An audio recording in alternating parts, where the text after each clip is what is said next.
used to laugh and call him names. They never let poor Rudolph join in any reindeer game. Ready? Ready. Ok.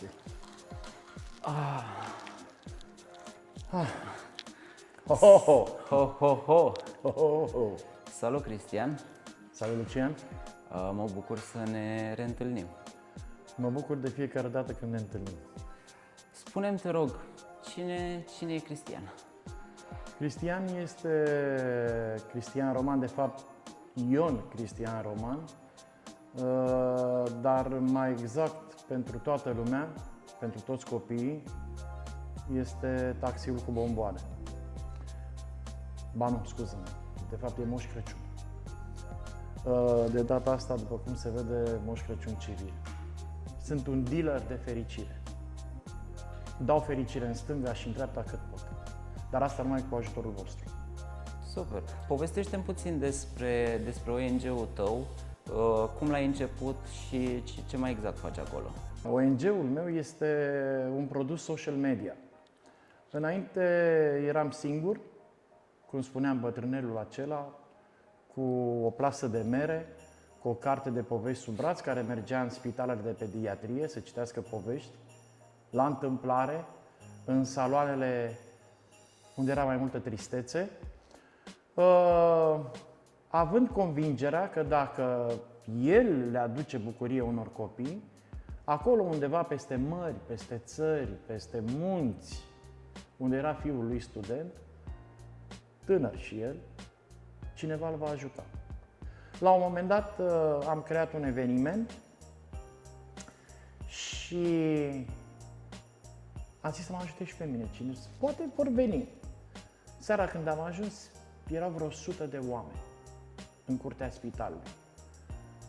Am zis ok, poate sunt și de la alte organizații, poate sunt și din altă parte, și am întrebat timid, de ce să nu recunosc, nu vă supărați, pentru taxiul cu bomboane e cineva aici? Și mi-au răspuns toți. Da, noi! Vreau să spun că în seara aia copiii, din fericire spun, nu au mai avut loc în paturi de darurile pe care le primiseră. Și mai rămăseseră daruri. Drept pentru care, uite, sunt aproape 10 ani de când taxiul cu bomboane crește de la an la an. Este al 10-lea an în care nu obosesc. Foarte frumos.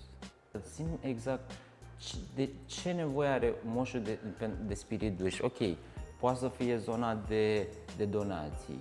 Cum altfel se pot implica oamenii? Oamenii se pot implica trimițând un SMS la 8864 cu text Caravana, pentru că, ce să vezi, pe lângă produsele pe care le primește de la firme, de la companii, moșul mai trebuie să mai și cumpere.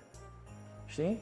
Deci, oamenii ne pot ajuta absolut cu orice, mijloace financiare sau absolut orice, dar să fie date din suflet și, vă rog eu frumos, în stare de funcționare. Ce reprezintă Crăciunul pentru tine?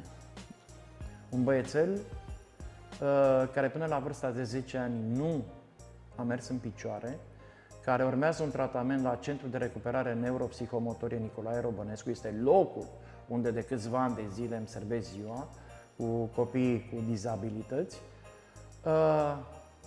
a făcut primii 3 pași din viața lui să mă cuprindă în brațe. Anotimpul faptelor bune este unul singur, anotimpul sufletului tău. Practic, îmi spui că ar trebui Crăciunul să fie data în care oamenii să înceapă să facă fapte bune pentru tot restul anului. Exact. Crăciunul este un start. Perfect, atunci hai să facem primii 3 pași și să te vedem în Moș Crăciun. Ce e, mă, moșule, cu ținuta asta? Pink Santa. Ai, mă, moșule, jingle on! Ho, ho, ho!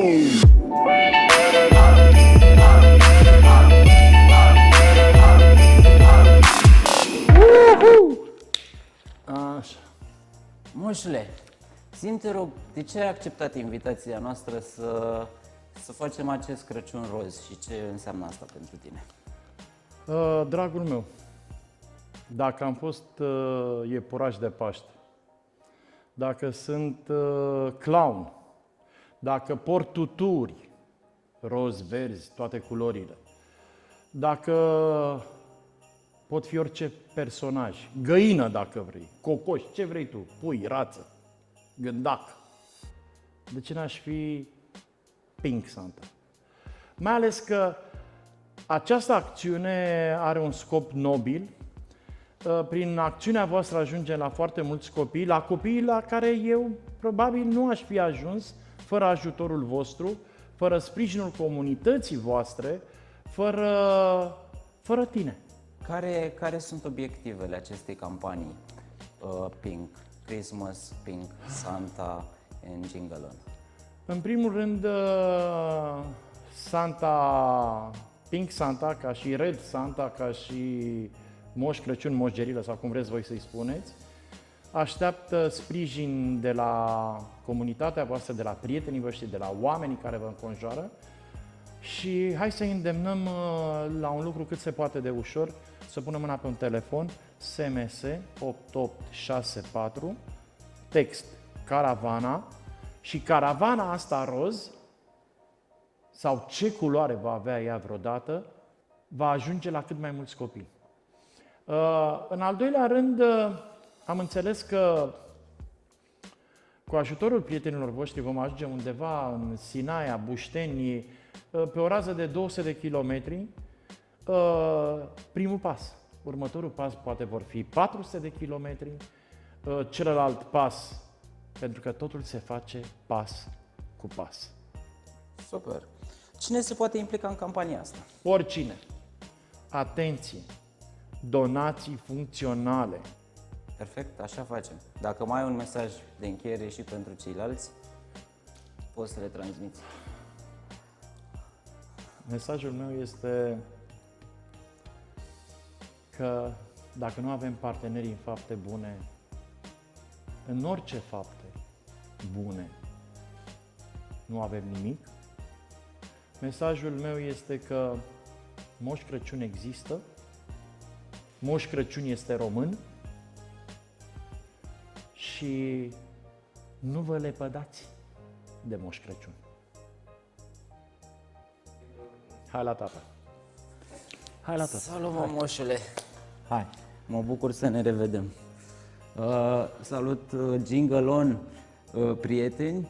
Anul ăsta noi o să ne punem toate resursele și timpul la dispoziția moșului, o să încercăm să facem cât mai multe fapte bune, o să-l susținem în toate campaniile pe care acestea le are și nu numai, căutăm campanii noi, puteți veni și voi cu idei în asta și apropo de cum puteți să ajutați, ne puteți ajuta cu împachetat cadouri, ne puteți ajuta cu cumpărat cadouri, cu citit scrisori, scris felicitări, donat bani, donat jucării, donat mâncare. Noi o să încercăm să facem această campanie la nivel național, să vedem în cât de multe locuri putem să ajungem, dar și mai important este că sediul nostru o să fie la Znagov, în pădure, acolo unde ne-am împrietenit cu toții. Practic o să transformăm acel loc într-un Wonderland, Christmas Pink Wonderland, să-i spunem, unde o să dăm petreceri pentru copii, o să organizăm diferite evenimente caritabile, o să avem sediu acolo și pentru împachetat și despachetat. Practic, puteți să vă implicați cu toții în aceste fapte bune pentru Crăciun și să-l susținem pe moșu. Și Jingle On! Jingle, jingle, jingle on, jingle, jingle on. Perfect! Perfect. Mersi! I love you, mama.